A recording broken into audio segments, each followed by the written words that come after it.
Hi friends, one more mini vlog. ఇక్కడ వచ్చేసి Mittu chicken కావాలి మమ్మీ అని అడిగింది. ఇంకా అందుకని అయితే చికెన్ తెప్పించాను. ఇంకా మా తమ్ముడు అయితే అక్క మట్టి కడాయిలో చేయక్క టేస్ట్ బాగుంటుంది అన్నాడు. ఇంకా సరేనని మట్టి కడాయిలో అయితే చేస్తున్నాను.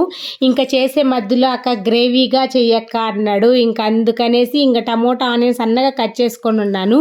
కానీ అది నార్మల్గా చేస్తే అంత గ్రేవీగా అనిపించదు. ఇంకా అందుకనేది కొంచెం తీసేసి మిక్సీకి అయితే వేశాను. అప్పుడు గ్రేవీ అనేది చాలా టేస్టీగా ఉంటుంది. ఇంకా వచ్చేసి థిక్ గ్రేవీ లాగా వస్తుంది. ఇంకా ఇక్కడ వచ్చేసి మిక్సీకి వేసి ఆ పేస్ట్ అంతా వేసాను. అసలు సిమ్లోనే మనము కర్రీస్ చేసుకుంటే టేస్ట్ అనేది చాలా బాగుంటుంది. నేనైతే అసలు వాటర్ అనేది యాడ్ చేయలేదు. మొత్తం ప్రాసెస్ అంతా కూడా సిమ్లోనే చేశాను. టేస్ట్ అయితే చాలా బాగుండింది. మా హస్బెండ్కి, మా పాపకి, మా తమ్ముడికి అయితే చాలా చాలా బాగా నచ్చింది. ఈవెన్ నాకు కూడా చాలా బాగా నచ్చింది. ఇంకా దోశ కాంబినేషన్ లేకైతే సూపర్గా ఉండింది. వీడియో నచ్చినట్లయితే లైక్ చేయండి. Please subscribe.